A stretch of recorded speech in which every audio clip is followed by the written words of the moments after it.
how can we live your Tim Ferriss life? What is the Tim Ferriss life? Because look, you're so cool. Can you show your shoes? Like, yeah, I'm gonna help you. Yep. So you can see the fingers here, and these are like. So how do you get to? These are like what? Like kitesurfing or something? So these, yeah. Can you see them well? So the Vibram 5-finger shoes are a major part of my life. No, they're fun shoes. They make the metatarsal ligaments and muscles stronger in your feet, so you can do all sorts of cool things once you actually make your feet strong.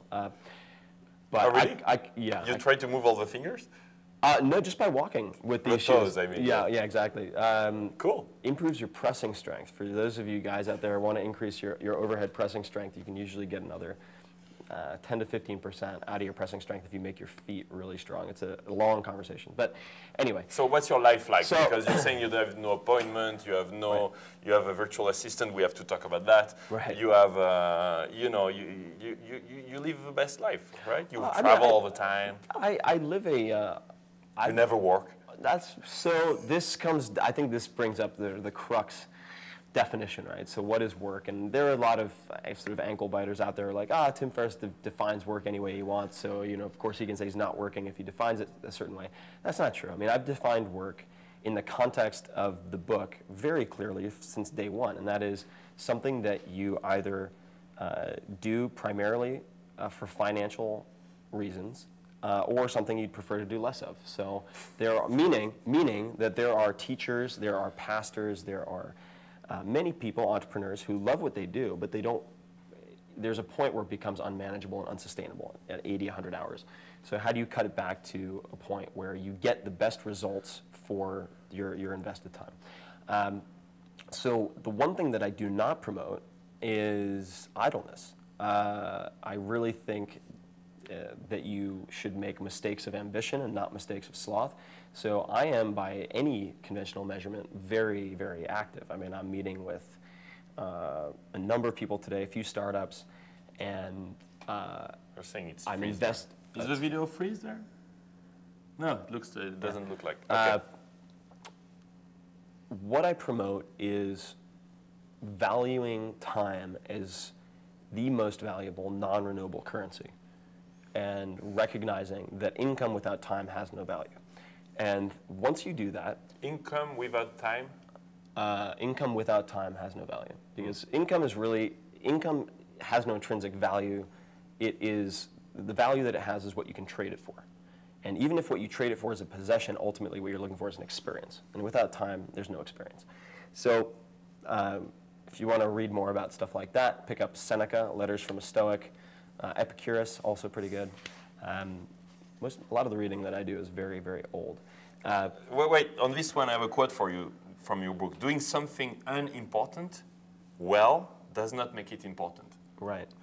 Very, very important distinction. So doing something well does not make it, doing something unimportant well does not make it important. Also, doing something that takes a lot of time does not make it important. Yeah. So my life right now, just to cut back, is not just sitting on a beach rubbing cocoa butter on my stomach all day. I have a lot of things I want to accomplish in this lifetime, and for the purposes of that, I assume this is my one trip, so to speak. Talk about reincarnation some other time maybe, but so I'm very engaged. It's just I have the freedom to choose what I allocate my time to, and I think that is extremely important, and it's easier to do than most people realize. You have a choice. I can't quit my job, I'll get fired. I can't do this, I'll get fired. You have a choice. I mean, outside of the law and the natural sciences, most of reality is negotiable. And a lot of people who are getting laid off right now are actually taking that opportunity to say, you know what, let me take a step back. I'll go to Argentina, Berlin, somewhere, decompress for a few months, and actually rethink what it is that I want to do, you know, who it is that I want to spend my time with. So I think that this recession is actually a great opportunity for some people to take a step back and ask themselves questions that seem hypothetical but might not be, like, what if I can't ever retire? How do my decisions change if the objective isn't retirement and 401k? And I think for anyone who has a type A personality, you're not going to retire. I've seen people try. It doesn't work. They take 2 days off and then they're off to something else. I mean, look at entrepreneurs in the Valley. I mean, how many of them, they've made as much money as they'll ever need many times over. They're still creating. I mean, you're not burning yourself much money. That's also one of the things. Over and over, you live cheap and you just like enjoy. You don't want employees. You don't want like too much. You don't like luxury too much. Right. You just And that's also a big part of it. And this is really borrowed directly from Seneca and Epictetus and a few other philosophers. Is it's not because you want to take this moral high ground and say that you prefer this ascetic, hard lifestyle of bread and flip-flops and nothing else. It's not that. It's you practice that so that you don't fear it. And once you don't fear that, then all of a sudden you have a lot more options, and you have the wherewithal and the stomach to make really terrifying decisions, or decisions that would be very terrifying for other people. Once you don't fear it and you're like, this isn't that bad, I can actually do really well with this as long as I have a cheap bottle of wine and a few friends to have dinner with, things really aren't that bad, then it gives you the freedom to make decisions about changing jobs, starting companies, closing down companies, things like that you otherwise wouldn't have. Wow. Yeah.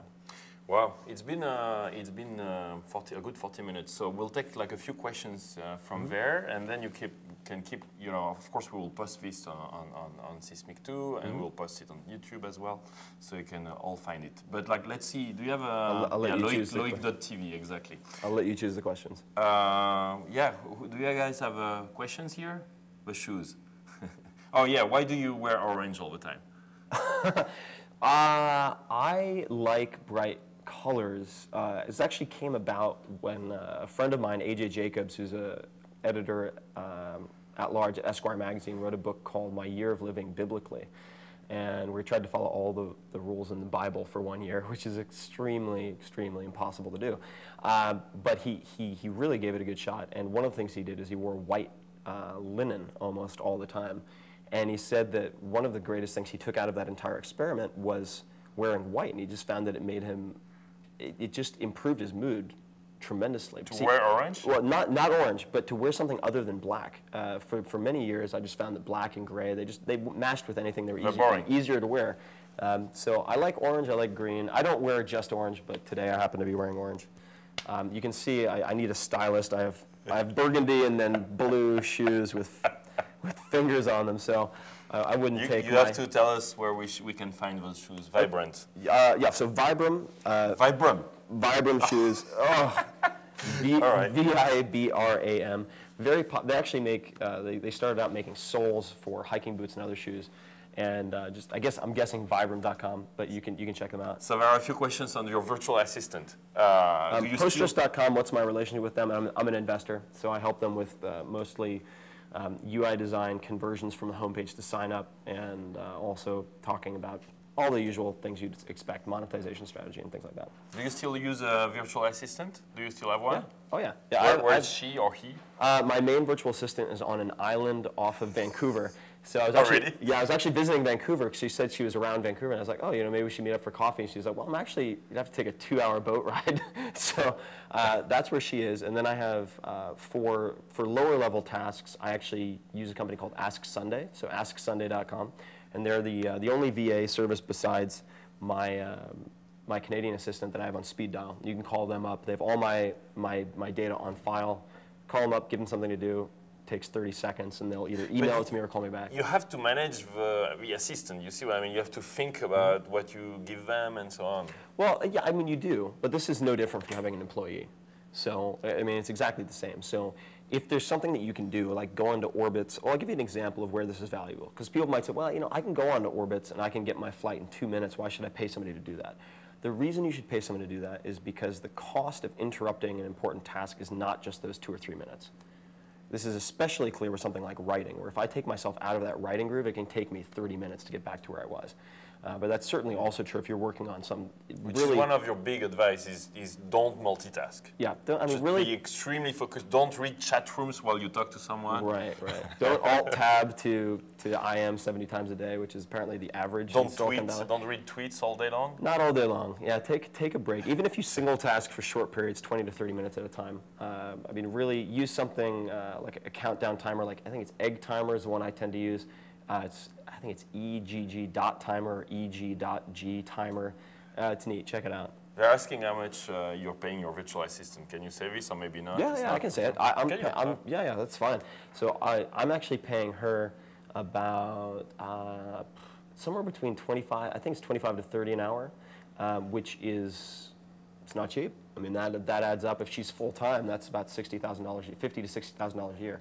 You could have one in a cheaper labor cost country, right? Oh yeah, I could. Now I don't use my assistant in Canada full-time also, but I use her for very language-sensitive tasks like email. And the reason that I pay her so much also is that she subcontracts out to virtual assistants who cost less for specific types of repetitive tasks. So what I'm actually paying for is that entire org chart, not just her. She's like my COO of some type, my personal COO. Cool. Well, Tim, we have only a few minutes left to actually have lunch. Yeah. And I'm European, so I like 2-hour lunches, so we won't be able to make a 2-hour lunch. I know, we need to cram it in. But I think it was good to have your community and our community here around. So thanks very much for all your time, and let's have lunch. Thank you, guys. 230 people in the room right now. That's what I like is you can imagine the room, and then we'll get thousands more on our platforms, Facebook and YouTube and so on. So that's very cool. Thank you very much, guys. Thanks, guys, for coming.